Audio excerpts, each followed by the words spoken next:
Bring the family back together, bro. Sandro Schmidt!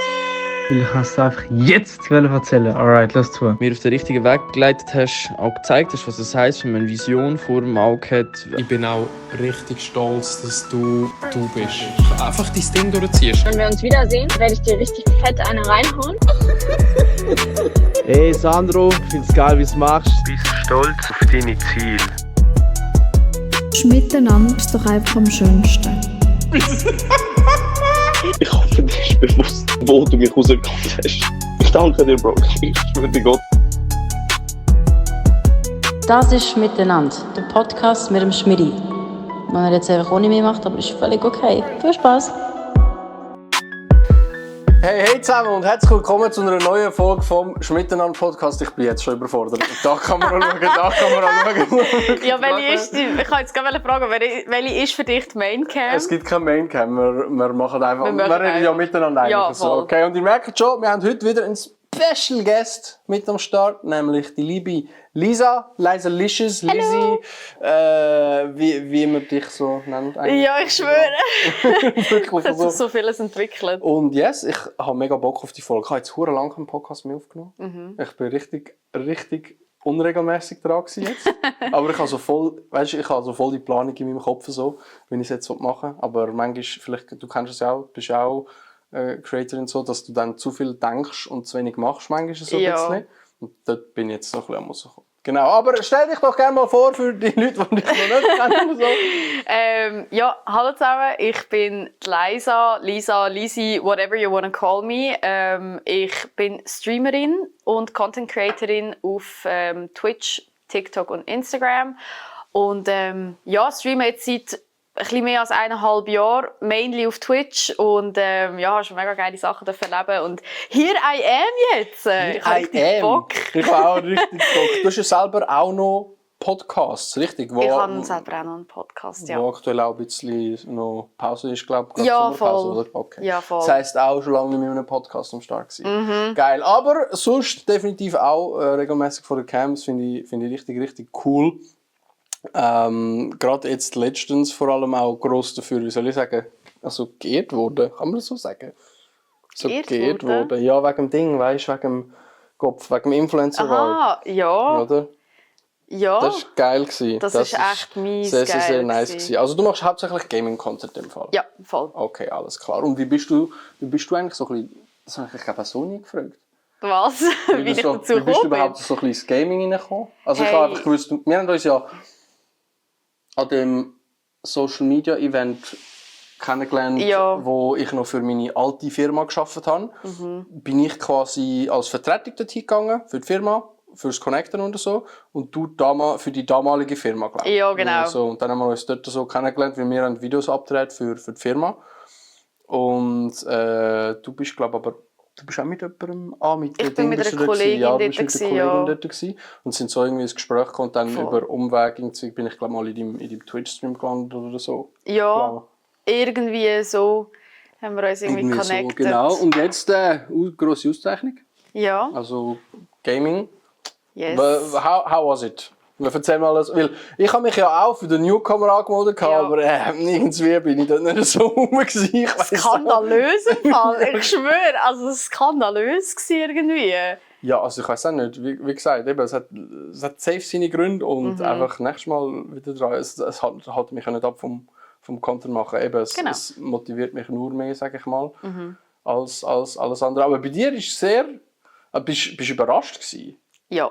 Schon? Ja, also nur schon, ich meine, wenn du unsere Top 10 oder besser gesagt unsere Top 7 anschaust in der Kategorie Gaming, sind riesige Namen dabei, die definitiv mehr präsenter sind als ich. Ja.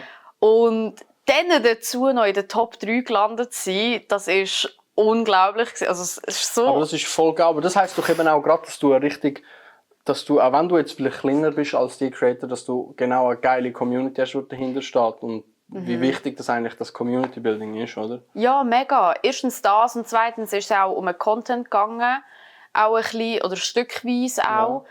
Und da sehe ich halt dann schon, dass wirklich von diesen 7 vielleicht 2, 3, maximal 3 Leute auch Gaming-Content auf TikTok und auf Insta machen.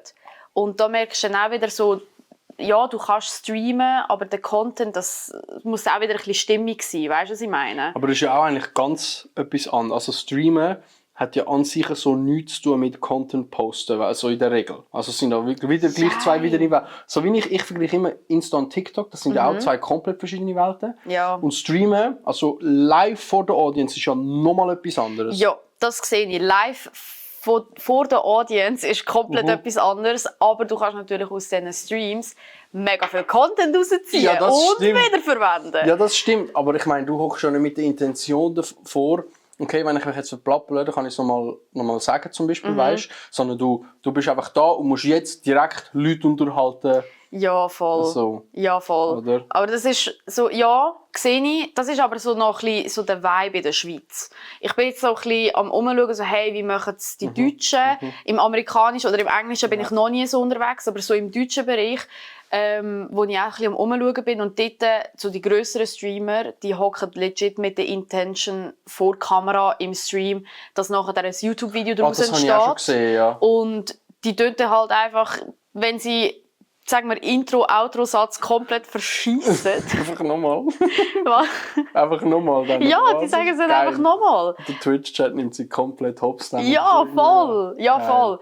Aber ja, das bin ich so ein bisschen am Beobachten und so, ob das vielleicht auch etwas für mich wäre.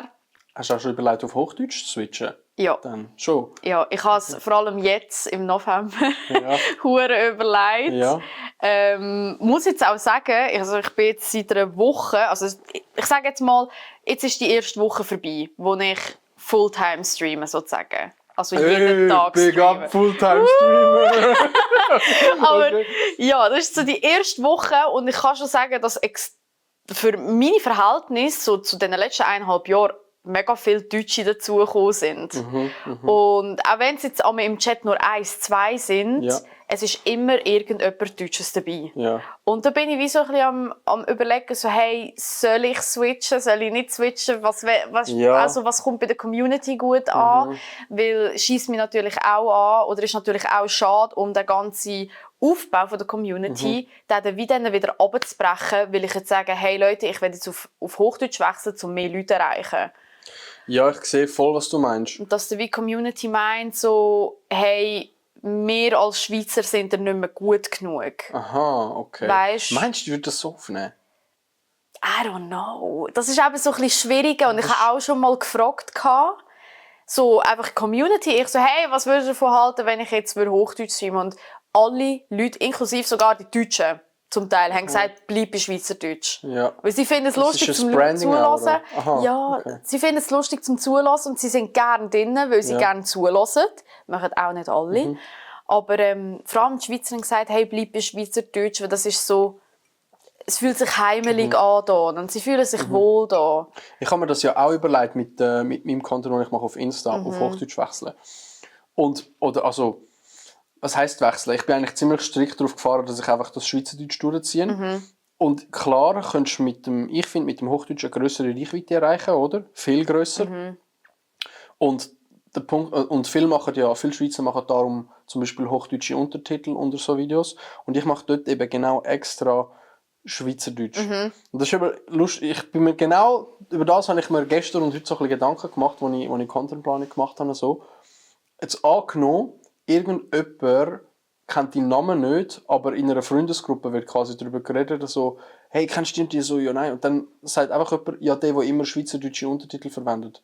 So, weißt, ja, wer sonst verwendet schweizerdeutsche Untertitel? Weißt, und da kann man es wieder zuordnen. Und ich glaube, so wird vor allem gerade in der Schweiz die Community viel näher aufgebaut. Ja. Weil die Schweizer sind ja so Leute mit so, die in der Regel, die meisten mit so sturem Grind, oder? Und nicht extrem das offenste Mindset. Und ich habe das Gefühl, dort ziehst du die Schweizer eben gerade zusätzlich an. Und der Wechsel dann halt, könnt ihr das eben schon ein bisschen aufreissen dort irgendwie. Ich weiss voll, was du meinst. Und jetzt bist du im Clinch, wie sollst du machen?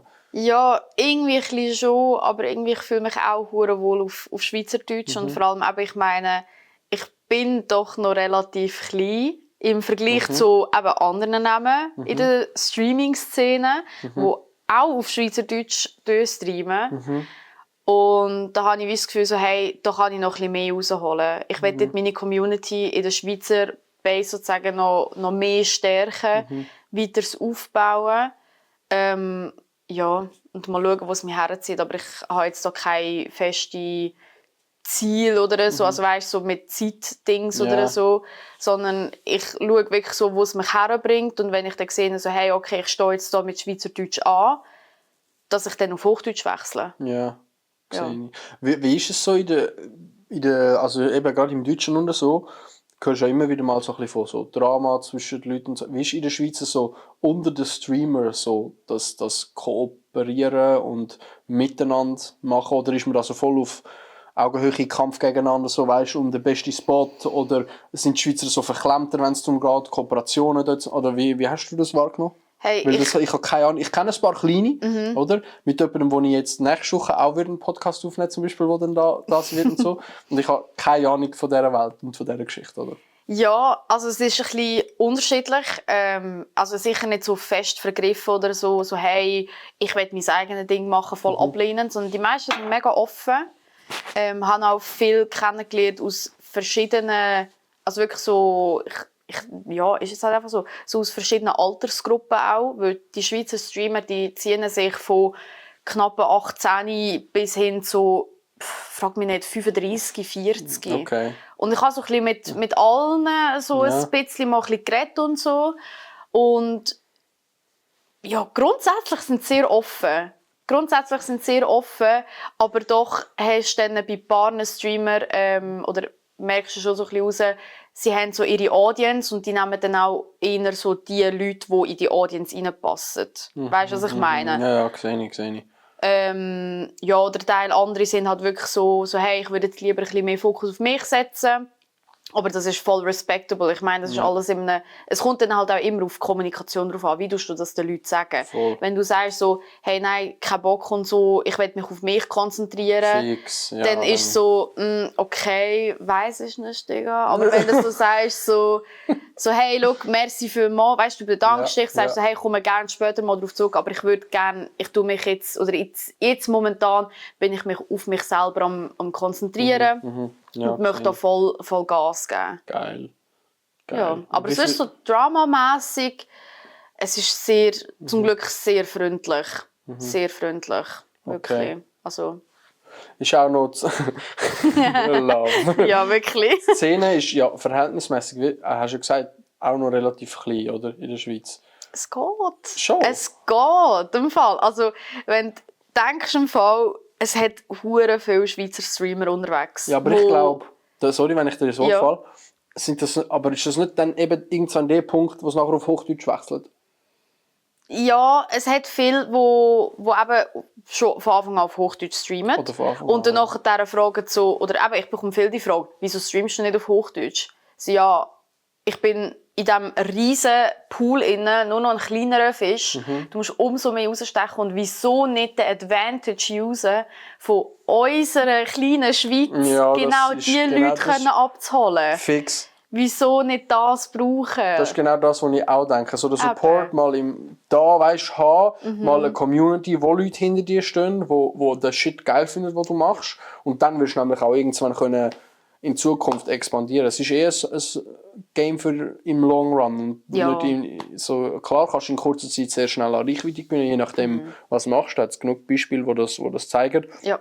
Aber im Endeffekt musst du ja nachher auch können halten und musst weiterziehen und weiterführen. Und so. Darum voll. Crazy. Voll. Okay. Ja, und eben unter uns Schweizer Streamer, also da tue ich wirklich alle inkludieren, sei es Hobby-Streamer oder wirklich so Leute, die das gerne professionell machen wollen. Also professionell, jeder macht es professionell at the end, aber halt wirklich so auf einem Business-Level machen. Ja.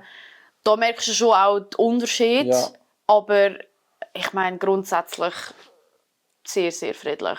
Okay, geil. Sehr, sehr geil. Und wie bist oder warum Gaming? war einfach früher so ein kleiner Suchthaufen wie ich, oder? Eben nicht. Oder Nicht? so unterbewusst. Ich habe das Okay. nie so richtig wahrgenommen. Also mein Bruder ist einfach der Hurensucht. Ja.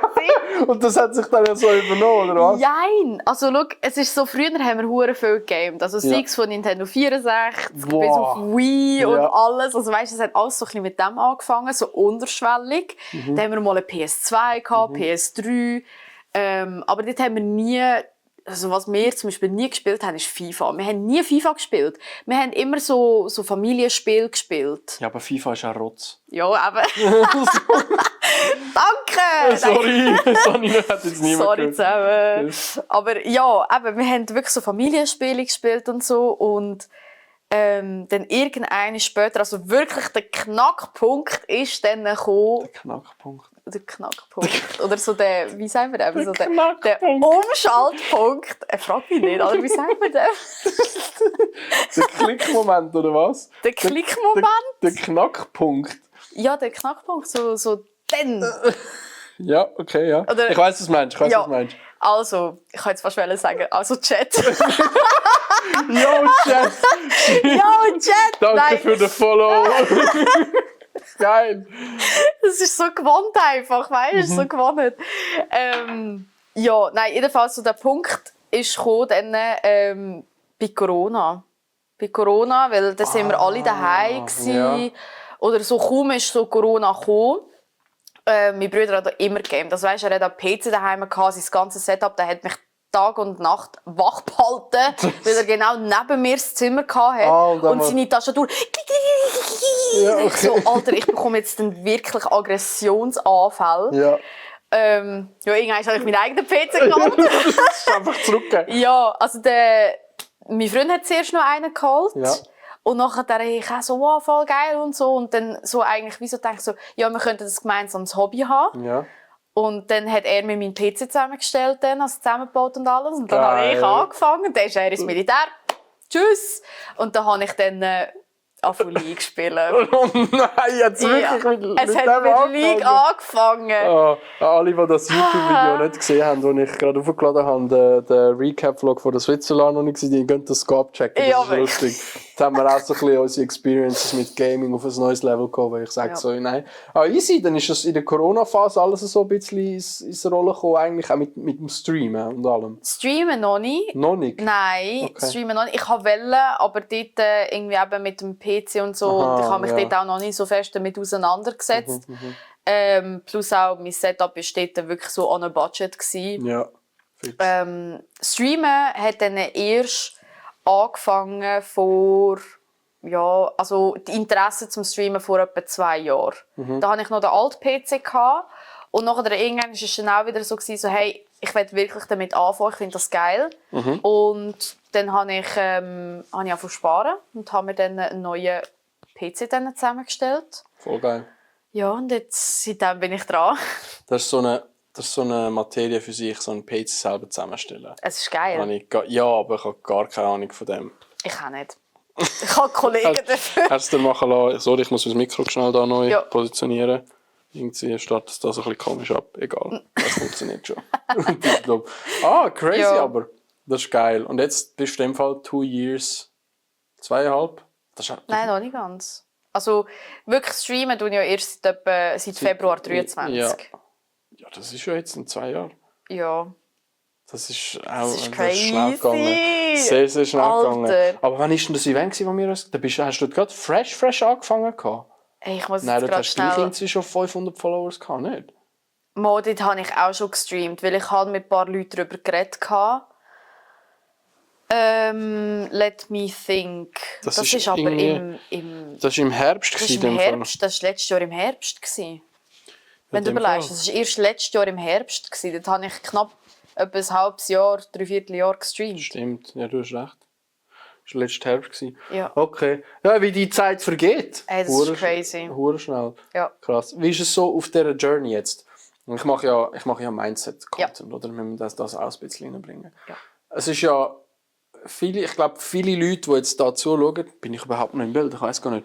Viele Leute, die jetzt da zuschauen, oder zuhören, besser gesagt, ich glaube, haben schon irgendwo mal mit dem Gedanken gespielt, so, weißt, selber etwas zu teilen. Sei es jetzt so viel eben Hardcore, wie soll ich sagen, gerade streamen oder gerade YouTube oder einfach einen Post aufladen auf Social Media, weil man in der Ferien war oder so, keine Ahnung was. Wie war es bei dir jetzt so mit dem Streamen? Hast du viele Leute aus dem Umfeld gehabt, die das judged haben? Oder wie bist du, ist viel auf dich zugekommen, wo du dann hast damit umgehen musst? Oder ist es so, hey, alle sind eigentlich voll fein damit oder so?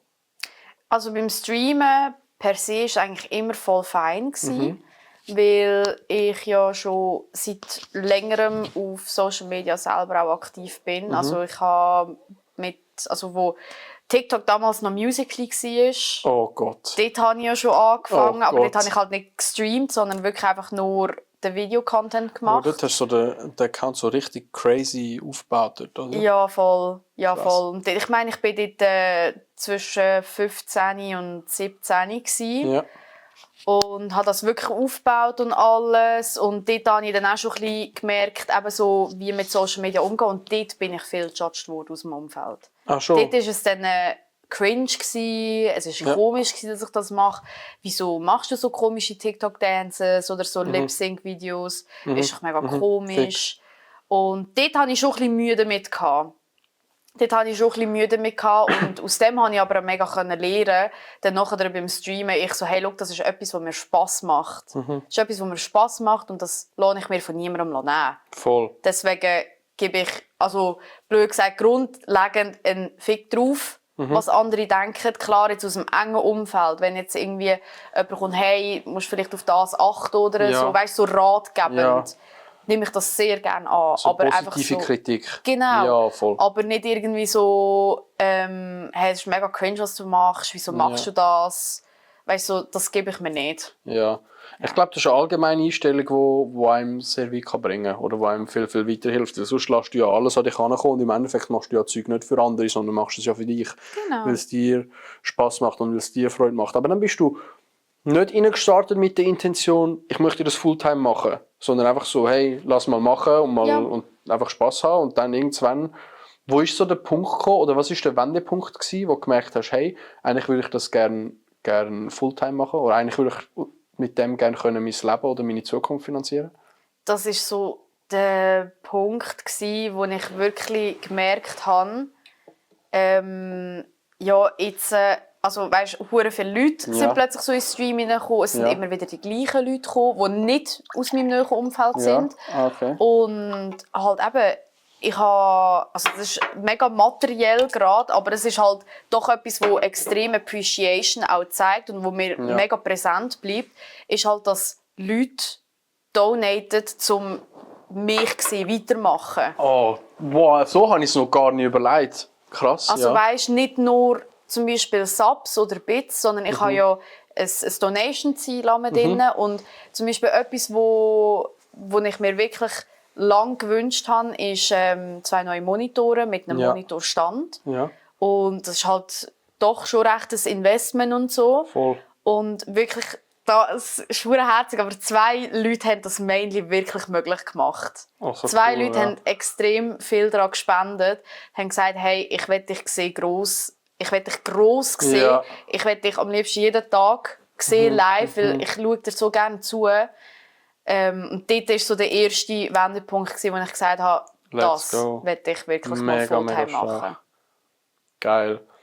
Das finde ich mega schön, weil das zeigt ja auch, hey, du machst das wieder nicht für dich, sondern du machst es für die Leute und du hast dir so, weißt, Leute aufgebaut, die wirklich dich schauen, weil du ihnen etwas geben kannst, so, oder? Und das finde ich mega. Und das ist stärker als jedes Monetizing, das du mit Geld kannst zahlen irgendwie, oder? So eine Brand aufbauen, wo quasi, oder dich als Brand aufbauen, mit deiner Persönlichkeit, wie du bist, was du machst und so, finde ich mega, mega stark. Mega geil, mega geil. Und irgendwelche grosse Projekte planen jetzt in Zukunft gerade? Hey, grosse Projekte.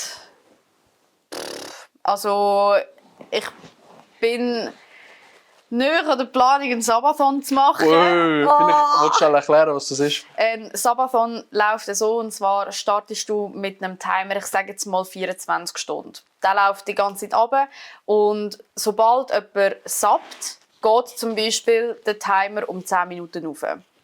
Das kann man alles selber einstellen. Das kann man auch bei Bits wie auch bei Follows einstellen. Dass dann der Timer einfach weniger lang aufgeht. Also sagen wir jetzt bei Bits irgendwie 2, dann müsstest du pro Bit machen. Sagen wir jetzt mal eine halbe Minute pro Bit. Oder beim Follow irgendwie 2 Minuten pro Follow. Das heisst einfach dafür, dass du quasi Spenden bekommst in dem Sinn, wird die Zeit verlängert. Und die Leute können eigentlich dafür sorgen, dass du noch länger musst vor dem PC hocken. Genau. Okay. Und ich meine, meine Community mobbt mich ja schon damit, dass ich den nächsten 24er machen sollte. Ja, gut. Das war gefühlt wie gestern, als wäre der 24er gestern gewesen. Es war zwar verdammt lustig, aber es ist sack anstrengend. Da bist du tot nachher. Du bist wirklich geschlaucht. Und beim Sabathon kannst du dir halt erlauben, dass du schlafen gehst. Ja. Das ist es so. Und dann kannst du wirklich auch ein Overlay rein tun, hey, Wecker ist dann und dann gestellt. In der Zwischenzeit läuft irgendein random Doku über Vögel oder so. Das ist halt legit so. Ja. Ist legit so. Ich habe mir zwar auch schon überlegt, so, hey, gibt es irgendetwas Cooles, wo ich dort etwas anderes einblenden kann? Weil, keine Ahnung, Dokus. Oder random. einfach quasi durchgehend, wo du dann halt musst pennen vor der Cam oder so irgendwie. Ja, das habe ich mir auch überlegt. Also pennen vor der Cam easy, aber halt so, es läuft halt wie nichts. Also weißt, wenn du irgendwie gleich noch irgendwie die Cam doch noch neu mehr hast, du siehst mich am Pennen auf dem Stuhl. Aha, so meinst du. Und dann läuft halt gleich irgendwie ein Doku oder so. Okay, aber okay. Sehe ich. Macht Sinn. Du musst halt irgendwie das Zeug ein bisschen am Laufen behalten. Aber ja, das Gängigste, was du siehst, ist irgendwie ein random Doku. Ja, okay. Ja, das ist so das, was ich plane und ein bisschen Schiss davon habe. Ja, es ist schon, ich kann mir schon vorstellen, es ist sehr, sehr ermüdend. Aber ich kann mir auch vorstellen, es ist gleichzeitig auch wieder mega vorantreibend im Channel wahrscheinlich so, oder? Mega, mega. Es ist mehr so, ich setze mir eben gerne so wie ein bisschen eine Grenze, vor allem halt auch, weil ich ja nur, ich sage jetzt mal, nur im November so frei bin, wie ich jetzt bin. Und das halt jetzt leider auf die letzte Novemberwoche geht, weil ich sonst vorher schon Pläne habe und so. Ja, dass ich dann wie so, ich sage so, hey, schau, Montag bis Samstag, das ist meine Grenze. Zwischen denen könnt ihr machen, was ihr wollt. Also wenn jetzt, ihr könnt dafür sorgen, dass der Stream bis am Samstag oben am 8 Uhr läuft. Oder um 10 Uhr, frag mich nicht. Ja. Also, es kann auch sein, dass der Stream plötzlich am Donnerstag vorbei ist. Ich meine, das sind doch auch 4 Tage. Überleg einfach schnell, das sind gleich 4 Tage. Das ist schon... Musst du, dass du vor die Kamera gehst, irgendwie so einen Switch umstellen bei dir selber? Nein. Nicht? Kannst du einfach so legit vom irgendwie, weiss ich was machen, herkommen und sagen, jetzt Stream, let's go, oder musst so... Oder hast du so ein Ritual, das du machen musst, dass du so ein bisschen... keine Ahnung, in den Modus kommst oder so? Nee. Nein, gar nicht im Fall. Ich könnte einfach herhocken, anfangen, starten, weil ja, das ist so, es ist so meine Passion, weißt du, es ist so, es tönt jetzt hure, vielleicht so ein bisschen sad, aber das ist wirklich so der Ort, oder so vor der Kamera stehen und Leute können zu unterhalten, das ist so wie ein Safe Space, weißt, so, wo ich selber kann sein und die Leute mich auch so nehmen, wie ich bin. Weil mit dem habe ich früher immer sehr gestruggelt.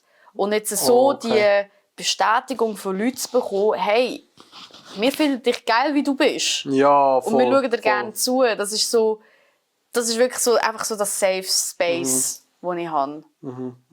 Also gegenüber aussen. Sehe ich, gerade wenn du sagst, früher hast du so ein bisschen Mühe damit gehabt, oder mit dem Content und so, ich weiss genau, was du meinst.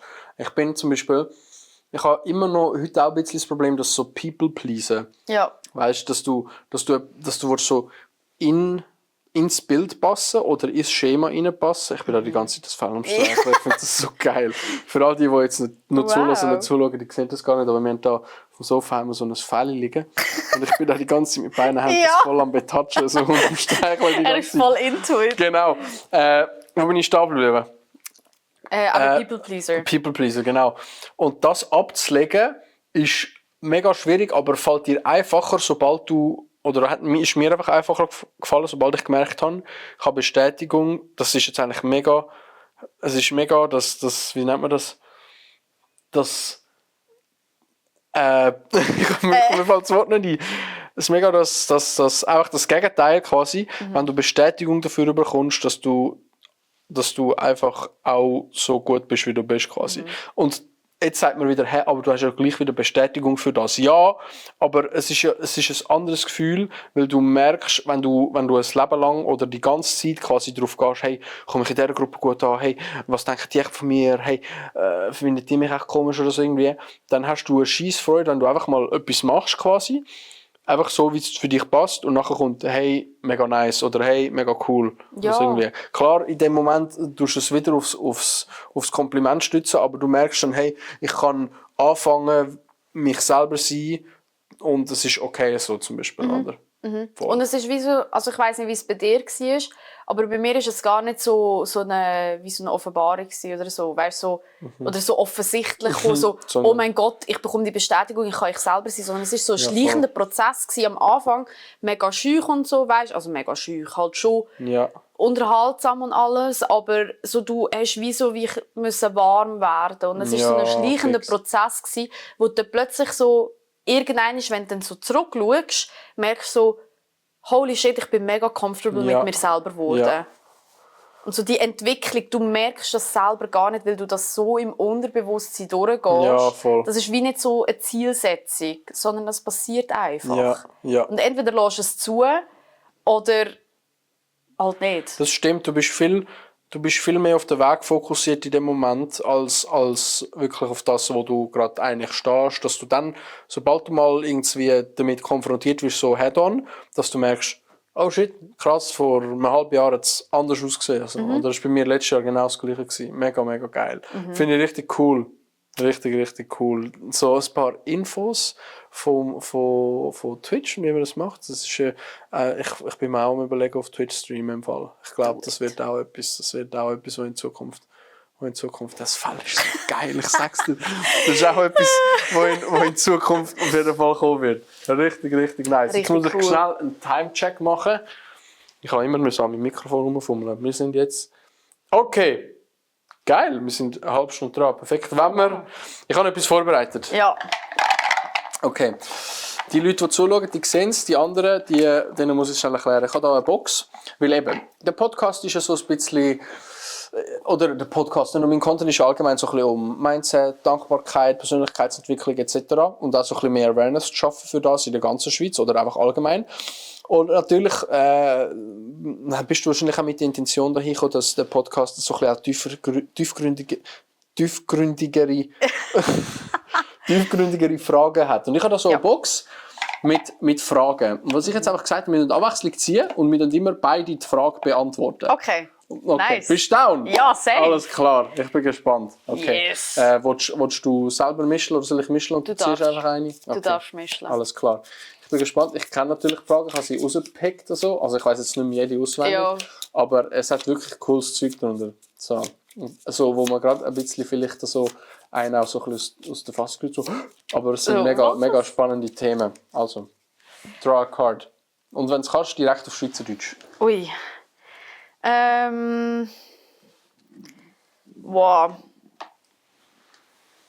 Was war so eine Sache gewesen, oder wo dir passiert ist, wo du nicht kannst explainen, wo du nicht kannst erklären? Wo ich nicht erklären kann. Was war das gewesen?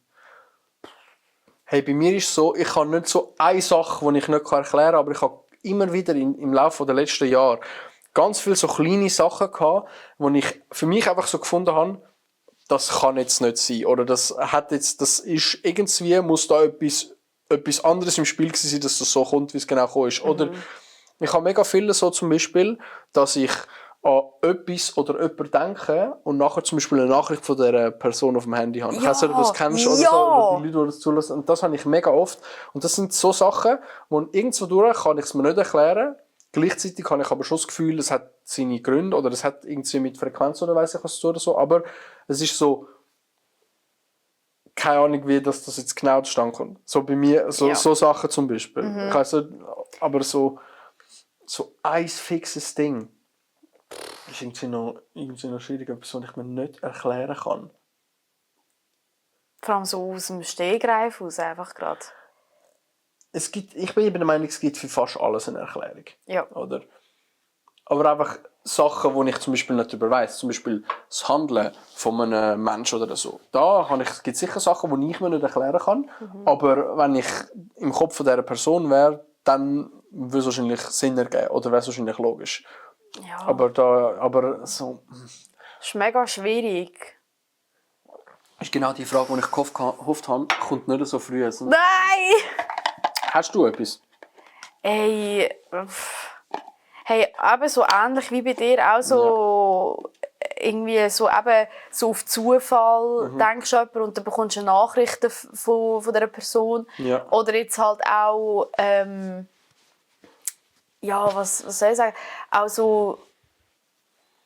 Nein, es ist alles explained irgendwie. Es ist Kann so man eben eine neue komisch. Karte Also. Also, ich bin dran, das mal. Ja. Willst du mischen? Okay.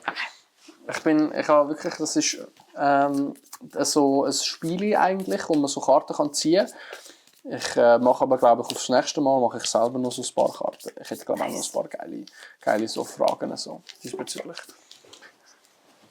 So, okay. Ich ziehe die oberste einfach. Die oberste, gut. Wow!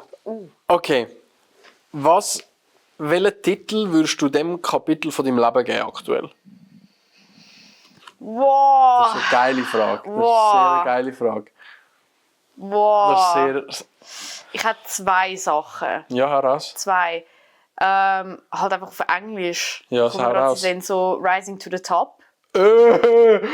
We're rising to the top, Und Becoming the best version of yourself. Oha. Oh, jetzt aber. Jetzt aber. Okay. Verbindest du die beiden miteinander? Ja. Okay. Es hat so Einfluss, aber gleich doch auch separate. Weißt du, was ich meine? Du meinst so, dass wenn du die beste Version von dir selbst bist, dass du nachher eher an den Top gehst? Unter anderem, Oder? ja. Ja. Unter anderem. Okay. Alles klar. Und warum Rising to the Top jetzt gerade? Ja, die ganze Karriere. Ja. Die ganze Karriere. Ich habe verdammt Bock drauf. Ja. Und aber ich habe keine Ahnung, wo es mich herzieht, aber Ja. ich weiss, an welchem Strang ich muss ziehen muss. Und so Okay. rising to the top. Okay. Und ich finde das mega spannend, dass so die beste Version von sich selbst bekommen. Wie tust du das interpretieren? Oder was ist dort für dich so So der Key. der Key? Ja. Hey, ich habe in letzter Zeit mega viele gute Gespräche gehabt mit Kolleginnen von mir, wo wir eigentlich untypisch nicht so tiefgründige Gespräche machen. Ja. Also weißt so, Ja. einmal will ich gehe mit ihnen ins Training und jetzt auch gerade am Donnerstag haben wir darüber geredet, hey, bin ich überhaupt eine gute Kollegin? Okay. Weißt, und nur schon bei so Sachen fängt es an, bei so kleinen Also Sachen. in der Gruppe haben wir das diskutiert, oder Also was? einfach, nein, also wir haben so nicht uns selber auseinandergenommen, bin ich eine gute Kollegin, sondern was macht eine gute Kollegin aus Okay, oder ein guter ja. Kollege? Was macht Freundschaft aus? Und zum Beispiel auch dort, dass wir dort verschiedene Ansichten haben. Und wir haben wirklich einfach offen darüber geredet, weißt du, sie hat von ihren Erfahrungen erzählt, aus ihrem Freundeskreis. Und so hat jeder ein bisschen einen Austausch gemacht und letztendlich auch so, wie das alles auch Einfluss nehmen kann auf unsere Reife, auch wie wir aufgewachsen Voll, sind ja. und alles. Dass da andere, komplett andere Ansichten haben, die sind jetzt ich sage jetzt mal in unserem Alter sozusagen, entweder sind sie voll auf Party, gehen einfach jedes Wochenende, gehen sich Bier zusaufen und gehen dann wieder arbeiten, als wäre nichts gewesen. Und andere arbeiten an sich und gehen ihren Passion nach. Ja. Auch so ein bisschen das, weisst. Und was ist Freundschaft? Oder was ist aus dem Gespräch heraus resultiert? Hey, so aus dem Gespräch heraus resultiert ist, eine gute Kollegin oder ein guter Kollege macht nicht aus, dass du für oder nicht nur aus, dass du für jemanden da bist. Weil für jemanden da sein und ein offenes Ohr haben, kannst du noch schnell. Aber dich effektiv für jemanden freuen, wenn jemand Ja, etwas voll. erreicht, auch voll dabei sein, auch wenn das gar nicht, sagen wir jetzt mal, das eine Thema juckt dich gar nicht, aber du gehst gleich schauen, die Person zu supporten, ohne Ja, Need, ja. ohne etwas. Das ist eine wahre, also so Finde ich ganz, ganz wichtig. Ja. tiefgründige Kollegin oder ein Kollege. Auch dort sein, wenn du nichts davon hast. Genau. Blöd gesagt so. Oder hey, ich weiss, du machst jetzt den Kampfsport und ich kann gar nicht mit Kampfsport anfangen, aber ich komme jetzt deinen Kampf schauen und ich schreie am lautesten so neben dem Ring zum Beispiel oder so irgendwie. Oder ich weiss, du hast die Aufführung und ich komme jetzt da. Oder keine Ahnung. So, hey, ich sehe, du hast jetzt die Brand gelauncht oder so. Ist zwar gar nicht so mies, aber um dich zu supporten, hole ich mir jetzt irgendwie, oder keine Ahnung, tue ich dich mal Shoutout oder hole ich mir mal ein Produkt oder so, einfach irgendwie etwas in die Richtung, so da sein für die Person, wenn du siehst, dass sie brennt für etwas, finde ich mega wichtig. Aber was ich auch wichtig finde, gehört zur Freundschaft, ist dann nicht übel nehmen, wenn die Person mal sagt, hey, schaut, die nächsten 2 Wochen bin ich out, weil ich arbeite an etwas und ich muss mich konzentrieren, nachher bin ich wieder rum zum Beispiel. Oder Genau, das ist auch ganz wichtig. Ja. Das ist ja dann auch wieder so, du zeigst ja dann auch den Support. Ja. Wenn du sagst, hey, mach dein Ding, wir sind da für dich, falls du irgendetwas brauchst. Vollgas. So der Rückhalt. Ja. Aber eben, wenn es dann von übel nehmen, dann ist es dann wieder so, weiss ich nicht. Also, ja, ich weiss, was du meinst. Ja, es hat immer 2 Seiten von wie man das kann aufnehmen kann. Oder? Ja, und genau. ich finde es aber auch wichtig, dass man in der Freundesgruppe das mal diskutiert miteinander wirklich. So weißt du, mal mit den Leuten zusammenhockt, so hey, Jungs, oder jetzt in meinem Fall, mit meinen engsten Freunden sind meine Jungs, haben auch schon Videos gesehen, Jungs, was bedeutet eure Freundschaft, oder? Und wenn nachher jeder mal so klar gesagt hat, was es für ihn bedeutet, ist es viel einfacher auch zu kommunizieren miteinander. So. Finde ich mega. Voll. Richtig cool. Okay, ich muss die Frage noch beantworten. Yes. Das Kapitel in meinem Leben. Es ist so viel, es läuft so viel gleichzeitig gerade, dass eine Definition wie schwierig ist. Aber ich würde sagen, ich will einen passenden Begriff. Weil du musst dir so vorstellen, ich kann eigentlich eine richtige Idee, ich will gehen, aber gleichzeitig auch nicht. Gleichzeitig will ich mir auch die Tür offen behalten. Gleichzeitig will ich aber ja können voll Fokus geben für etwas und gleichzeitig will ich aber auch können leben und Leben geniessen, weißt? Aber und das Gegenspiel von all diesen Faktoren ist aktuell mega schwierig zu balancieren. Oder? Wie mache ich das? Weil ich muss ja auch noch arbeiten zum Geld verdienen aktuell, wenn ich noch nicht davon leben kann. Gleichzeitig muss ich ja aber können voll dort Gas geben, dass ich weiterkomme. Darum aktuell würde ich es nennen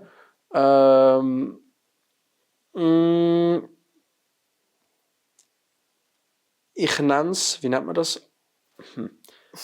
Ja, warte, ich habe es gerade. Ich bin wirklich kurz davor, also den einen Begriff zu haben, wo das wahrscheinlich sitzen die Leute jetzt im Auto, hören den Podcast und so, ich kann einen sagen. Aber ich würde sagen, vielleicht so abwägen. So das Abwägen, ich wäge jetzt gerade ab, wo braucht es was, damit ich das und das kann machen und gleichzeitig vorankomme und dort hinkomme, wo ich hinkommen will, so blöd gesagt. Ich habe da genaue Dings. Ja, sag's. Reaching for balance. Ja, aber es ist schon Balance, aber ich finde, Balance ist super und Balance brauchst du, aber sobald du irgendwo weiterkommst, musst du die Balance für eine gewisse Zeit auflösen. Ja. Also du musst dann zum Beispiel mal sagen, hey, okay, Work-Life-Balance ist absolut notwendig, aber wenn du jetzt aufs nächste Level kommen mit dem Umsatz zum Beispiel, dann muss die Work-Life-Balance mal ein bisschen mehr Work sein und mal ein bisschen weniger Life. Oder? Und musst aber auch wieder können das dann zurückbalancieren. Genau. Darum, eigentlich kann ich mir so eigentlich vage zuerst denken, so, weil du balancierst das aus. Aber ich weiss, was du meinst mit Balance. Und ich glaube das. Und gleichzeitig einfach aufs Herz hören und Gas geben, Mann. Endlich mal Gas. Ah ja, genau. Das Gaspedal voll durchdrücken. So würde ich sagen. Genau. Geil, cool. Okay, nächste Frage. Sie sind dran. Die andere, die hast du schon gehabt. Ja. Das haben wir schon gehabt. Genau. Das unerklärliche Ding. Okay. Genau. Ich bin gespannt. Ich finde das mega geil, der Vibe. Ich schwöre. Richtig nice. So. Jetzt kommt's. Nächste Frage. Wir mischen, hört man das? So, ja, genau. Also, zieh. Gut. Okay. Von was hast du mehr Angst? Erfolg oder Versagen? Und wieso? Ich sage dir ehrlich, ich habe das Gefühl, ich habe gar keinen Schiss vom Erfolg. Gar nicht. Überhaupt nicht. Weil ich habe das Gefühl, du wachst in das rein, während du hast. Aber ich bin ehrlich, und das ist etwas, was ich hören muss, ich habe richtig Schiss vor dem Versagen. Und darum gebe ich mir auch so viel Mühe bei Videos oder bei allem, was ich mache. Weil das ist wahrscheinlich auch etwas, was sich früher eingeprägt hat, so in der Kindheit, so ich habe genug versagt, blöd gesagt. So, weißt du, ich meine so, there's no time to versagen anymore. Ja. Und darum, ich habe mehr Schiss vom Versagen, weil ich bin eine Person, ich kann nicht das klassische Leben leben, mein Leben lang. Es geht nicht. Wirklich, das klingt mega blöd, aber ich will mehr vom Leben haben, weißt du, was ich meine? Und das sage ich jetzt so ganz offen und ehrlich. Und darum, ich habe mehr Schiss vom Versagen als vom Erfolg. Ich glaube, vom Erfolg, das Handeln vom Erfolg, glaube ich, kommt, während du in Erfolg hineinwachst. Weil meistens ist Erfolg ja nicht über Nacht da, sondern der Erfolg geht 10 Jahre und dann kommt er über Nacht. So weißt du, was ich meine? Und das ist so ein bisschen das, was ich denke, nimmt mir so ein bisschen die Angst vom Erfolg. Und ich weiss auch, ich sage jetzt auch, das ist mega cocky, ich weiss, ich werde Erfolg haben. Also klar, man hat immer schon einen gewissen Erfolg, aber ich weiss, ich werde gross. Und das weiss ich einfach, weil mit den Actions, die ich take, kann es gar nicht anders kommen. Und darum, ich habe eher Angst vor dem Versagen. Vielleicht nicht Angst, aber ja, doch schon auch Angst, aber auch Respekt davor. Ja. Voll. Und selber? Same. Ja. Same. Aber so wie du gesagt hast, so kannst du das Leben lang schon versagt. Jetzt kann ich nicht weitermachen oder so, Ja, sondern jetzt geht es einfach bergauf. Es klingt mega hart, aber das ist halt je nachdem, wenn du als Kind gewisse Erfahrungen machst und so, gleichzeitig musst du lernen, von dem loszulassen. Ja. Also, aber das prägt dich, es ist sehr schwierig, einfach von dem loszulassen. Mittlerweile kann ich sagen, hey, ich habe über andere Podcast-Folgen schon darüber geredet, mit meiner sportlichen Vergangenheit, wo ich dort sehr prägt bin vom Versagen. Und irgendwann musst du können sagen, hey, verlieren ist okay, weil es macht dich auch stärker, solange du nicht aufgibst, oder bis du es halt schaffst. Ja. Und das ist etwas, wo aber recht schwierig ist. Wo nicht so. Ja. Ja. Und eben das Versagen, es ist so, ja, der Respekt davon. Ja. Und eben das mit dem Erfolg, jetzt auf Hinsicht mit dem Streamen, ich sage nicht, ich habe Respekt gewissermaßen, weil du stehst komplett in der Öffentlichkeit und ich meine, ich habe lang damit gekämpft, oder halt mit dem Gedanken gekämpft, so, hey, Leute könnten meinen Nachnamen kennen, Leute könnten mich einfach googlen und wissen, wo ich wohne. Und das ist so etwas, wo ich immer noch Respekt davon habe, aber mittlerweile bin ich so darauf eingestellt, also ich gebe jetzt nicht gerade meinen Nachnamen aus, als wäre es da eine Schöckeli, die ich verteile, aber es ist nicht mehr so tragisch. Ja. Da hat mich halt einfach meine Mami früher mega geprägt, weil ich halt früher schon eben mit Social Media zu tun hatte und sie einfach so, hey, du musst aufpassen. Sie hat so gut gemeint, aber das, ich sage jetzt mal, es nicht hauntet mich, aber es nimmt mich halt schon bis jetzt noch mit. Aber was ja auch gut ist, weißt, einfach vorsichtig sein, dass du nicht alles preisgibst. Ja, voll. Und ja, dass da halt, es gibt immer irgendwelche Psychos oder irgendwelche gestörten Menschen da draussen, aber zum Glück, also ich fühle mich relativ sicher da in der Schweiz mit unserem Security System, also muss ich mich auch schnell wirklich schätzen dafür, also muss ich das schätzen, dass auch Actions dann gemacht werden. Aber ja, hauptsächlich, wenn wir jetzt so sagen, eben, von was hast du mehr Angst, ist es Versagen. Okay. Ich habe gerade letztens in einem anderen Podcast das angesprochen gehört und jetzt heute Morgen habe ich es wieder gesehen.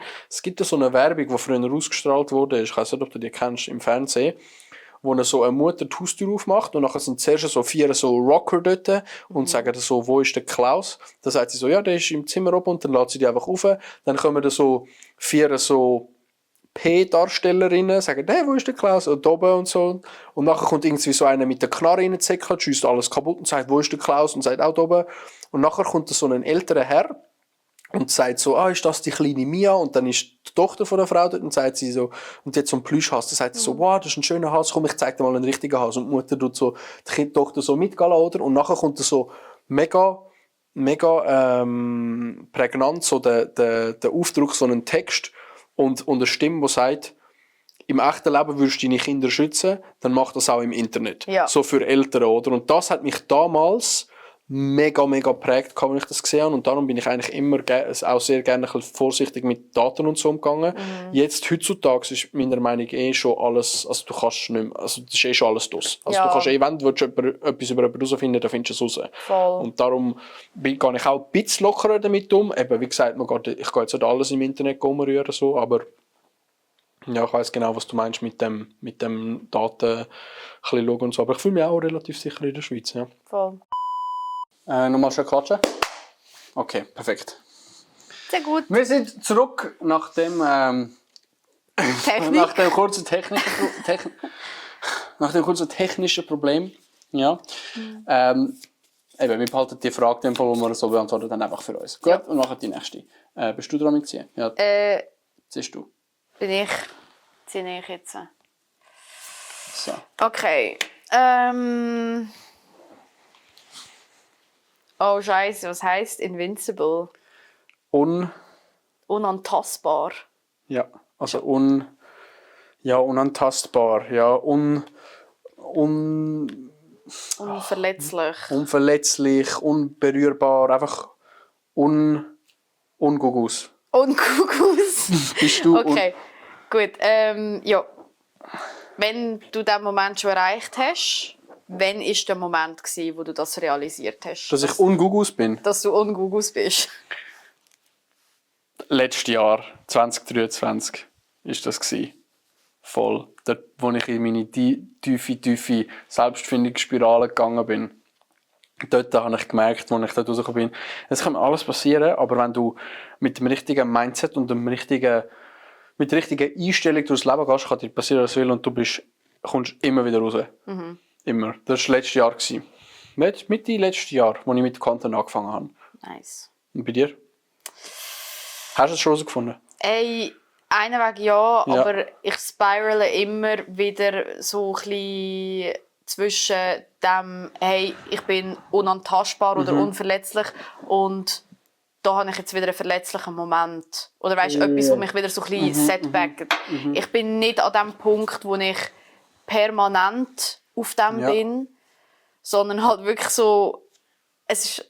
das ist Büsi, soll ich sie reinlassen? Dann haben wir sie aber da geht sie uns auf den Sack, muss sie rauslassen.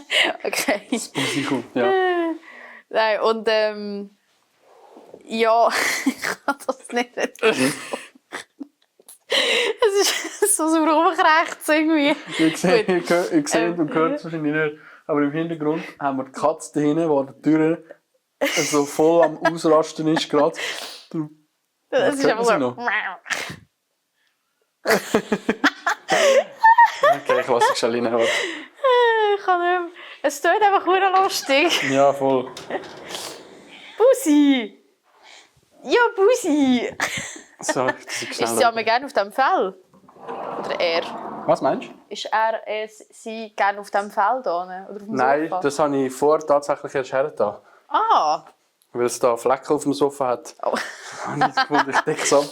Okay, was sind wir stehen geblieben? Genau, so Balance, hast du gesagt. Ja, voll. Also, der Moment, wo ich so mir wie haben müssen sagen, so, hey, alles passiert aus einem Grund, ich kann dem wie nicht entgegenwirken und so. Ja. Und ich gehe mit sozusagen offenen Armen durchs Leben. Ist schon länger her.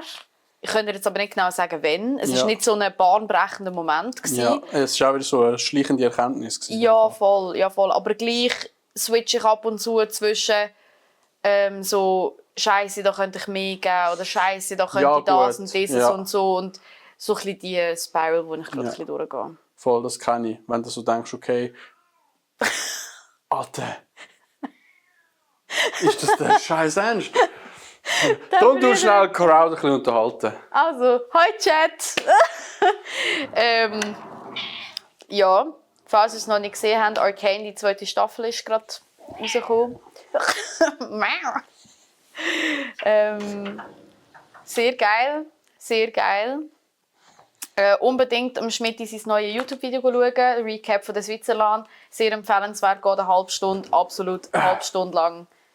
Absolut geiler Shit. Ich bin wieder da, und sonst müssen wir sie dann halt einfach ignorieren, wenn es wiederkommt. Ja.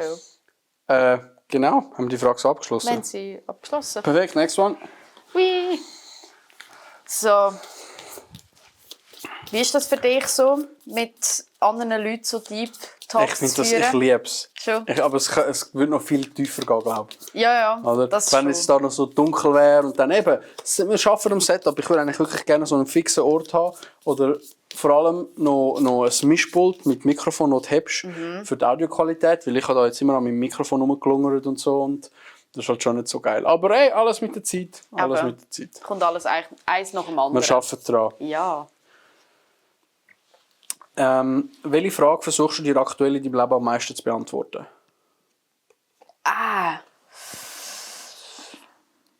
Ist das, was ich mache, das Richtige? Schon? Ja, also nicht aufs Grundganze bezogen, Ja. nicht auf Streamen selber, sondern oder auf, auf Content Creation, ob Meinst ich du das auf den Weg hinterfrage. Eher so, ist der Content, den ich mache, ist das der richtige?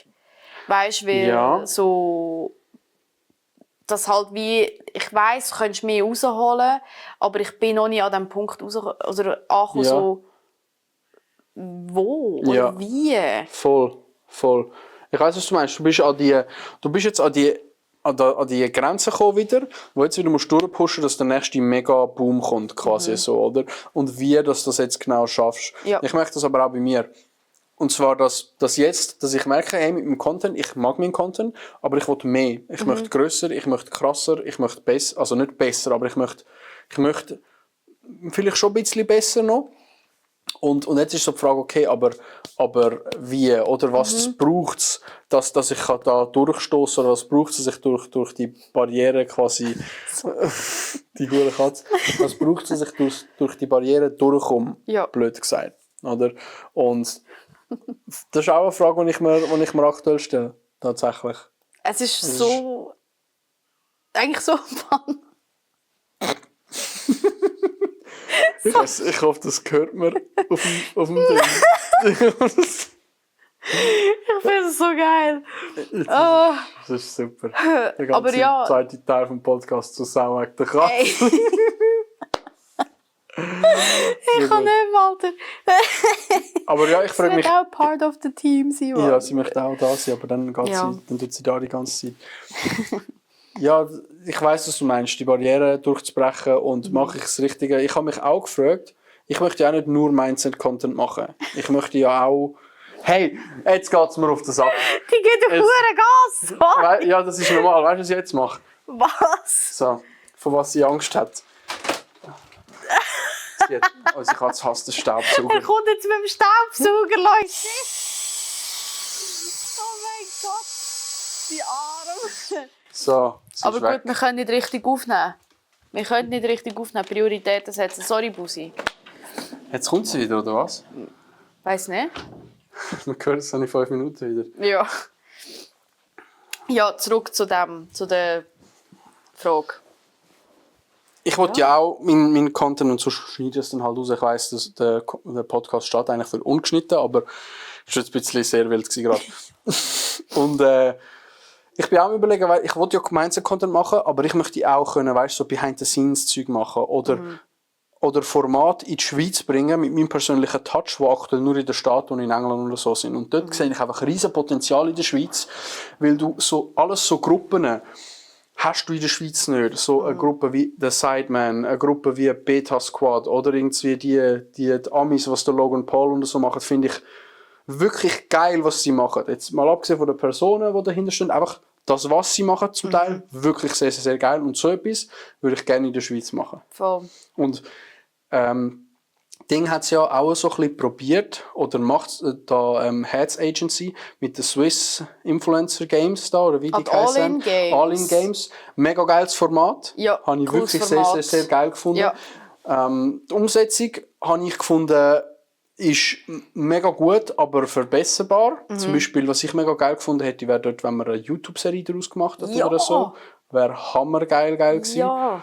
Und alles so Zeug, aber für das brauche ich halt wirklich Hilfe von außen auch. Das heisst, wenn jetzt gerade irgendjemand zulässt, wenn wir irgendjemanden da haben, wo ein Studio hat mit einem Infinity Cove oder einfach so ein weißes Studio mit so abgerundeten Ecken, hit me up, please. Dankeschön. Aber ja, voll. Ja. Content richtig. In welche Richtung geht es und so. Ja, voll. Ja, das ist so das, was ich mir so businessmäßig so frage. Oder ja, und halt so im Personal Life. Was war nochmal so die Grundfrage gewesen? Welche Frage probiere ich mir momentan zu beantworten? Du hast gesagt, ob das Richtige ist, was du machst. Genau. Das ist so on a business side sozusagen. Und so persönlich ist es so...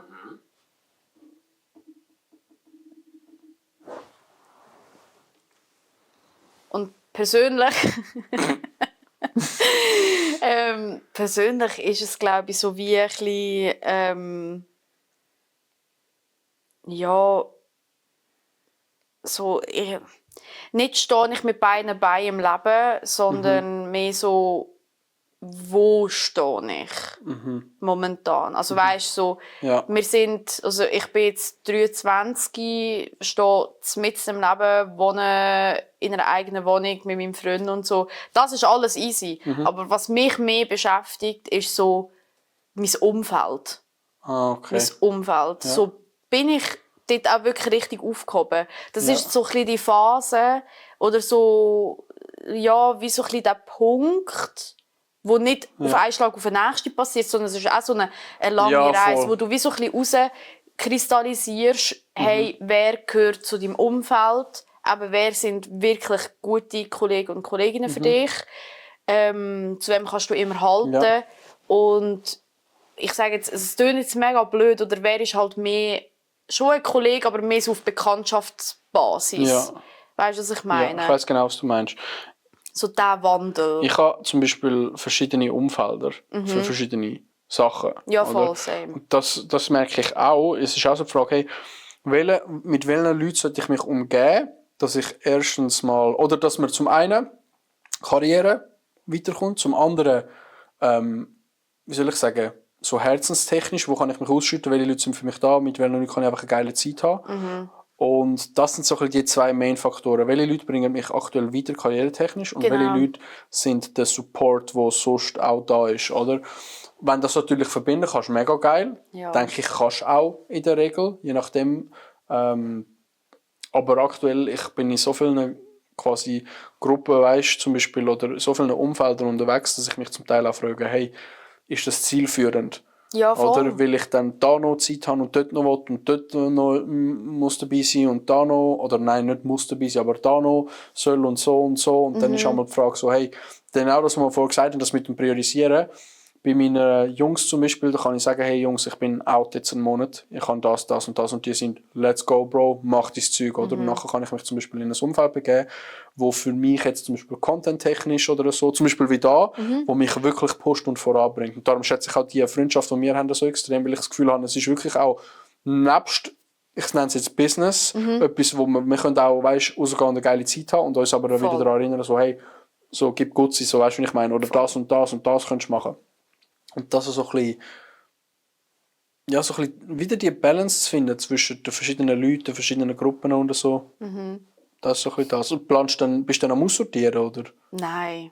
Nein. Also, nein. Ich lasse wie so ein bisschen auf mich zukommen. Ja. Weißt, ich will auch nicht überheblich sein, sondern ich will da wirklich mit meinem Gewissen wirklich bei dem sein, okay. Ich meine, das ist auch für das Gegenüber. Ich meine, je nachdem empfindet das Gegenüber etwas komplett anderes. Ja, absolut. Und das kann herzensbrechend sein. Ja, auf jeden Fall. Und da muss ich wirklich entweder auch wirklich für mich sicher sein, so hey, eben, das ist so, also das ist für mich mehr auf Bekanntschaftsbasis, aber wir können es gleich chillig haben und so. Ich meine, ich habe extrem viele Leute um mich herum und das sollte auch überhaupt nicht irgendwie falsch stehen oder so. Ja, aber das ist alles so im Laufe der letzten 1,5 Jahre hat sich das alles entwickelt. Fix. Und eben, du bist so happy, dass du Leute hast oder Leute kennst jetzt, die in diesem Bereich tätig sind oder die zum Beispiel dich hier unterstützen oder einige können dir von dort einen Einfluss geben. Genau, du sagst es. Und es ist wirklich mal ein Punkt da, oder eben so, wo dann wirklich so Konflikte aufgekommen sind. Und dann musst du wie so ein bisschen sagen, okay, stopp. wo stehe ich überhaupt? Wo will ich her? Wo stehe ich? Und ja, ich meine, vielleicht hast du es auch schon gesehen, es klingt jetzt mega hart, aber ich habe ein TikTok gesehen, wo so wie heisst, so, ja, jetzt, ich bin jetzt so in dieser Phase oder in diesem Alter, wo man anfängt, Freundschaften zu canceln. Ja. Also nicht, ja, es klingt hure hart, Ich weiss, was du meinst, ja. aber halt wirklich so ein bisschen, ja, ein bisschen das Aussortieren und so. Aber ich mache das jetzt nicht bewusst, sondern ich will mehr Also, so ein gibt sich bisschen... auch vieles von allein. Ja, genau. Lass es wie so aufeinander zukommen. Ich meine, eben, diese Leute lernen auch wieder neue Leute kennen. Das heisst ja nicht, dass sie nur mich kennen. Und dann vielleicht lebt es sich auseinander, vielleicht kommt es wieder mal zusammen, gehst zusammen einen Kaffee trinken oder so. Aber da muss wie auch die Akzeptanz von beiden herum sein. Es wird nicht mehr so, wie es auch mal war. Und das ist auch voll okay. Eben, Das ist voll okay. Weil Menschen verändern sich, Interessen verändern sich, Wege gehen in eine andere Richtung. Und eine Freundesgruppe, sage ich jetzt auch, in der Regel oder bei vielen wird nie genau die gleiche Freundesgruppe bleiben. Und das finde ich aber auch wichtig, dass man eben mit den Leuten kommunizieren, mit ihnen reden und auch sagen, hey, schau, ich bin aktuell, ich distanziere mich ein bisschen zum Beispiel, weil ich das und das mache und so. Und wenn es für die Leute halt nicht okay ist, dann werden sie sich selber entfernen. Aber du kannst es nie allen recht machen, weißt du, was ich meine? Ja. Back to people pleasing. Yeah. Okay, machen wir noch eine Frage und nachher so ein bisschen in den Abschluss hineinleiten. Ja, sehr Okay. Nicht die dort. Ja. Genau. Du bist, glaube ich, dran. Ah, ja, ich habe... Du musst mischen. Ich habe gesagt. Du hast sie gezogen. Genau. Geil. Geil. Das habe ich auch gemacht am Influencer Award mit dem Umfeld.